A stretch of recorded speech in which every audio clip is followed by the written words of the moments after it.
সুপ্রিয় শিক্ষার্থীবৃন্দু, আজকে আমি ত্রিকোণমিতিক অধ্যায়ে বহু নির্বাচনী প্রশ্ন নিয়ে তোমাদের মাঝে উপস্থিত হয়েছি।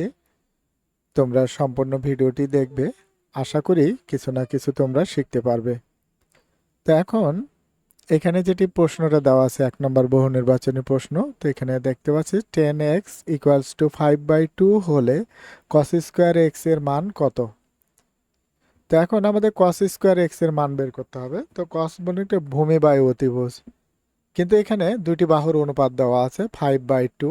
তো উপরেরটাকে আমরা লম্ব বলতে পারি, যেহেতু tan থিটা লম্ব বাই ভূমি, আর দেওয়া আছে ভূমি। তাহলে এটি সমাধান করার জন্য আমাদের চিত্র একটা অঙ্কন করা প্রয়োজন। তো এই জন্য আমরা এখানে একটি চিত্র অঙ্কন করে নেব। তো এই হলো চিত্র, এটা এ, এটা হলো বি, আর এটা হলো সি। যেহেতু ট্যানের অনুপাত জানি লম্ব বাই ভূমি, এখানে আমরা এই এক্স কোণটা চাইলে উপরেও নিতে পারি, নিচেও নিতে পারি। যদি উপরে রাখি তাহলে পারে এ বিসি হবে লম্ব, আর যদি নিচে রাখি তাহলে এ বি হবে লম্ব। তো আমাদের সুবিধা অনুযায়ী আমরা এই এক্স সূক্ষ্মকোণটা আমরা রাখবো। তো আমরা এখানে রাখলাম। তো এই ক্ষেত্রে আমাদের এইটি হলো লম্ব, অর্থাৎ 5 হলো লম্ব আর ভূমি হলো 2। এখন আমাদের অতিভুজ জানা প্রয়োজন। তো অতিভুজ জানতে হলে পারে যেটি হলো যে পিথাগোরাসের উপপাদ্য। তো আমরা যেটা জানি যে অতিভুজ স্কোয়ার সমান লম্ব স্কোয়ার প্লাস ভূমি স্কোয়ার। এই তো এখন আমাদের এই অতিভুজটা নির্ণয় করতে হবে, কারণ আমাদের কস জানি ভূমি বাই অতিভুজ, কিন্তু অলরেডি ভূমি কিন্তু বিসি জানি, কিন্তু আমরা অতিভুজ জানি না। তো এই ক্ষেত্রে আমরা বলতে পারি যে AC square equals to AB square plus BC square. এবির মান আমরা জানি 5, এই হলো 5, তারপরে স্কোয়ার প্লাস বিসি এর মান জানি আমরা 2, 2 এর পরে স্কোয়ার। তাহলে এখানে দাঁড়ালো 5 5 25, 8 যোগ 4। তাহলে 25 আর 4 যদি যোগ করি, মোট করি, অর্থাৎ এখানে দাঁড়াবে হলো 29। স্কোয়ারটা ওই পাশে গেলে রুট হয়ে যাবে, অর্থাৎ এসি স্কোয়ারটা এই পাশে দিলে রুট। এরপরে আমরা এখন যে কাজটি করতে পারি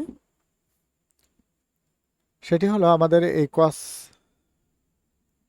cos x, তো আমরা জানি ভূমি বাই অতিভুজ। তাহলে ভূমি কোণটা, ভূমি হলো এই যে সূক্ষ্মকোণ সংলগ্ন এই কোণটা হলো ভূমি, যেটাকে আমরা সন্নিহিত বাহু বলি, আর এর হলো বিপরীত বাহু বা লম্ব। তাহলে ভূমি জানি, তাহলে ভূমি হলো আমরা বলতে পারি বিসি, অর্থাৎ এক্স কোণের সাপেক্ষে ভূমি হলো বিসি, আর অতিভুজ হলো এসি। আমরা বিসির মান জানি আমরা 2, আর এসি এর মান জানি √29। তাহলে যেহেতু আমাদের এখানে কস স্কোয়ারের উপর পাওয়ার আছে, সুতরাং আমার এখানে পাওয়ার আনতে হবে। তো পাওয়ার আনতে গেলে উভয় পাশে আমরা বর্গ করে দিতে পারি, তাহলে আমাদের পাওয়ার মানটা চলে আসবে। তো আমরা এখানে একটু বর্গ করে দিই, আর এই 2/29 এটির উপরেও বর্গ করে দিই। তাহলে এটা বলতে পারবো কসের উপর যদি স্কোয়ারটা পড়ে যায় তো কস স্কোয়ার এক্স, আর এখানে হলো 4/29। তো 4/29 আমরা দেখতে পাচ্ছি ঘ। তাহলে আমাদের কারেক্ট অ্যান্সার হবে অ্যান্সার ঘ। তাহলে শিক্ষার্থী বন্ধু, পরবর্তী প্রশ্নে চলে যায়। পরবর্তী প্রশ্নটি আমরা দেখতে পাচ্ছি ত্রিভুজ এ বি সি, বি কোণ হলো 90°। তো বি এর অবস্থান যেখানে 90°, ঠিক সেই জায়গাতে হবে। আর A C B equals to theta tan theta 3/4। তো আমরা এই জাতীয় অঙ্কগুলো প্রায় সেমই, কিন্তু আমাদের এখানে হয়তো দুটি বাহুর অনুপাত দেওয়া আছে, তৃতীয় বাহুটি আমাদের বের করতে হবে। আর এই উদ্দীপকের আলোকে আমাদের চিত্র অঙ্কনটি করতে হবে। তাহলে চিত্র অঙ্কন যদি করতে চাই, তাহলে একটা সমকোণী ত্রিভুজ আনবো, যে ত্রিভুজের বি কোণটা হলো 90 ডিগ্রি। তাহলে এটাকে বলতে পারি এ। আর যেহেতু সি আছে, তো এখানে আমরা সি নিয়ে নিই। তাহলে সি কোণের মান দেওয়া আছে থিটা, অর্থাৎ এ সি বি, মাঝে সি আছে, তো সিটাকে আমরা কোণ ধরে নেব থিটা। তাহলে এখন আমরা বলতে পারি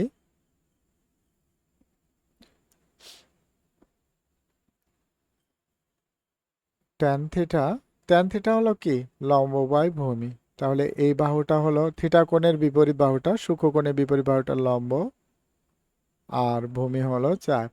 তো এক্ষেত্রেও আমাদের পিথাগোরাসের উপপাদ্য ব্যবহার করে আমাদের এই সূত্রটি অ্যাপ্লাই করে এই এসি এর মানটা আমরা বের করতে পারি। তাহলে আমরা এখানে বলতে পারি এসি স্কোয়ার সমান A B square plus BC square. তো এ বি এর মান আমরা জানি 3, 3 পরে স্কোয়ার, প্লাস বিসি এর মান হলো 4, 4 এর উপরে স্কোয়ার। তা 3 3 9 যোগ 4 4 16, 16 আর 9 যোগ করলে আমরা পাবো 25, 25। স্কোয়ারটা ওই পাশে গেলে রুট হবে, তো রুট হলে 25 ইকুয়ালস টু 5। তাহলে এখন আমরা এসি এর মান আমরা পেয়ে গেছি, তো আমাদের সেক থিটার মানটা বের করতে হবে। তাহলে আমরা এখানে বলতে পারি সেক থিটা, অর্থাৎ এখানে এই কসটারে উল্টায় দিলেই কিন্তু আমরা সেকটা পেয়ে যাব। তাহলে যা আগে যাবে অতিভুজ আর নিচে যাবে ভূমি।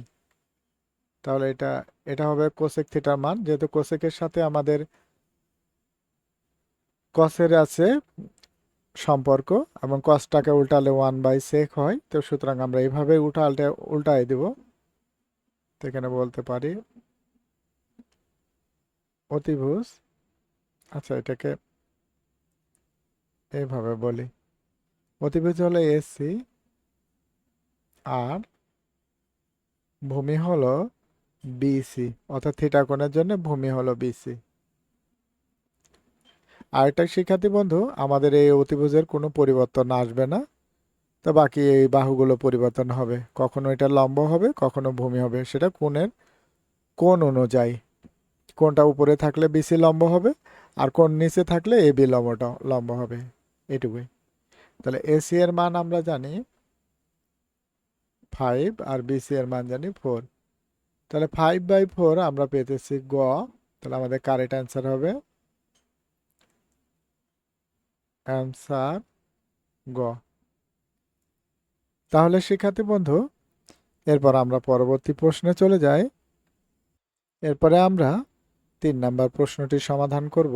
তো 3 নাম্বার প্রশ্নের এখানে এসি থিটা কোণ দেওয়া আছে, তো সূক্ষ্মকোণে বিপরীত বাহু, এটাকে আমরা লম্ব বলি। যে কোণটাকে টার্গেট করব তার অপোজিট বাহুটা হবে লম্ব। আর এই হলো অতিভুজ আর ভূমি সংলগ্ন যে কোণটা, অর্থাৎ এই দুটি বাহু সংলগ্ন যে কোণটা, সেটা হলো সূক্ষ্মকোণ। তো আমরা সূক্ষ্মকোণ যদি এখানে নিয়ে আসি, তাহলে এবি হয়ে যাবে ভূমি। এ একটি ব্যাপার। আর একটা ব্যাপার হলো যে আমাদের এখানে এই এবি এর মানটা বের করতে হবে, কারণ হলো সাইন থিটার অনুপাত জানি লম্ব বাই অতিভুজ। সুতরাং আমরা এখানে পিথাগোরাসের উপপাদ্য ব্যবহার করব।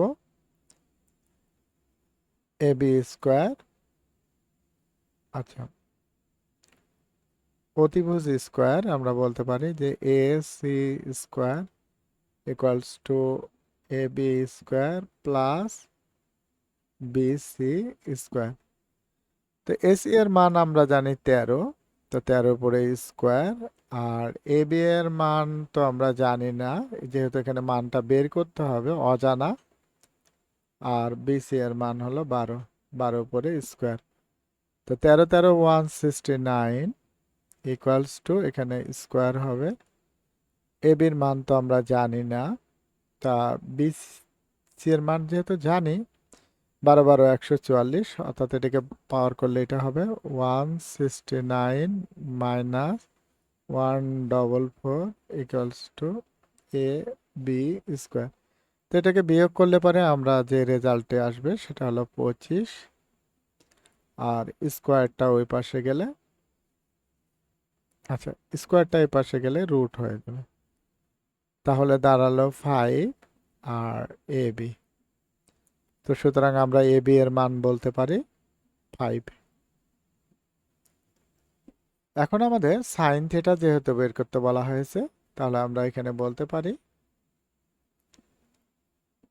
সাইন থিটা লম্ব বাই, আচ্ছা লম্ব হলো এ বি থিটা কোণের সাপেক্ষে, আর অতিভুজ, অতিভুজ হলো এসি। এ বি এর মান আমাদের জানা আছে, তো এ বি এর মান 5 আর এসি এর মান 13। তো সাইন থিটার সমান হলো 5/13, 5/13, যেটা আমরা ঘ নাম্বারে অ্যান্সার আছে, অ্যান্সার ঘ। তাহলে শিক্ষার্থী বন্ধু পরবর্তী প্রশ্নে চলে যায়। এবার আমরা 4 নাম্বার প্রশ্নটি হতে দেখতে পাচ্ছি যে সাইন থিটা সেক থিটার মান কত। তো এখন এই ত্রিভুজের দুইটি বাহুর মান জানি, কিন্তু তৃতীয় বাহুটা অর্থাৎ অতিভুজের মানটা আমরা জানি না। তো এক্ষেত্রে আমাদের অতিভুজের মানটাও প্রয়োজন হবে। কারণটা হলো সেক থিটা হলো ভূমি বাই অতিভুজ, আর সাইন থিটা হলো লম্ব বাই অতিভুজ।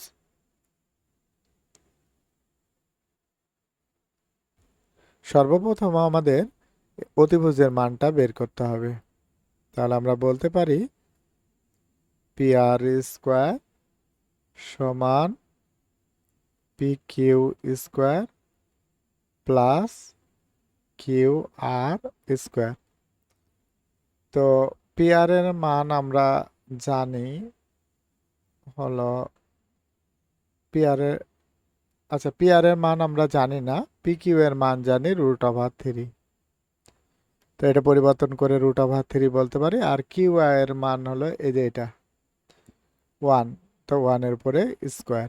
তা রুট আর স্কোয়ারে কাটা, কারণ স্কোয়ারের কাজই হলো রুটকে শেষ করে দেওয়া।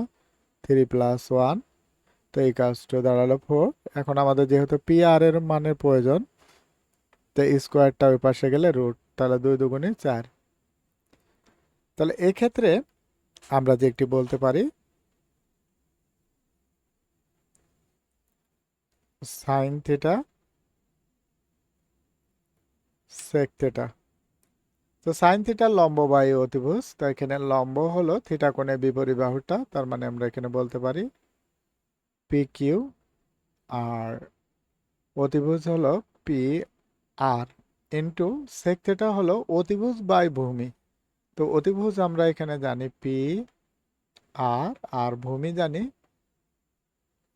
Q R.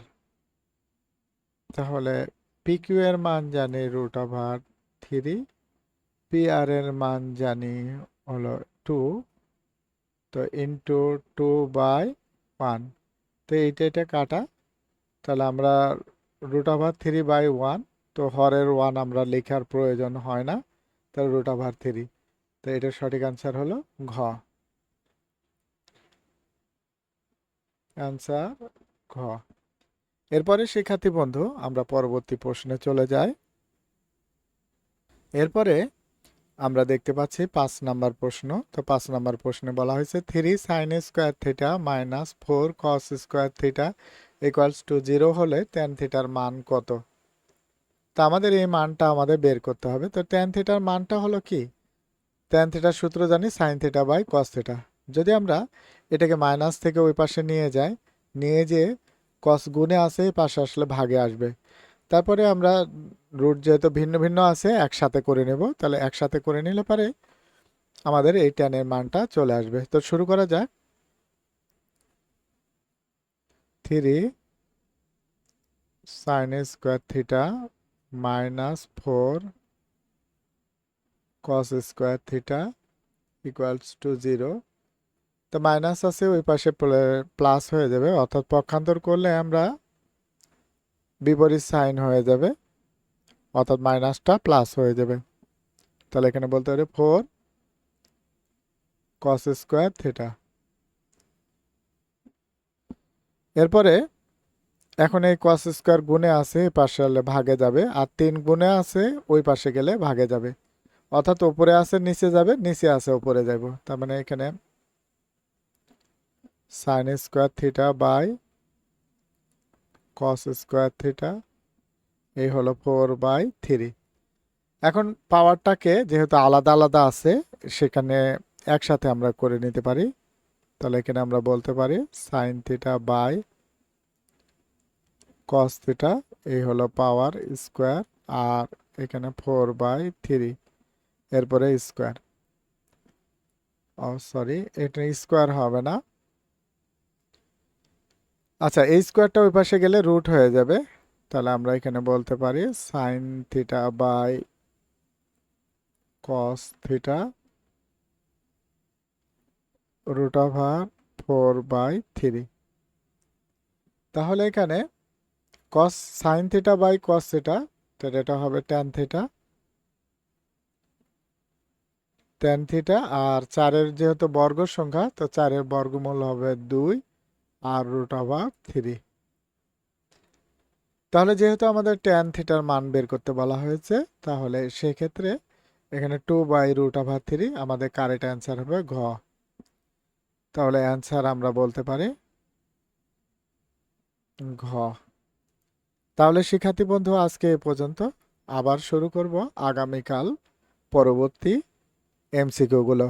আর তোমরা এই এমসিকিউ গুলো মনোযোগ সহকারে দেখবে, কারণ এগুলো আমরা আমাদের সামনে আগামী যে পরীক্ষাগুলো হবে সেগুলোতে এগুলো দেওয়া হবে। তোমরা প্র্যাকটিস করতে থাকো।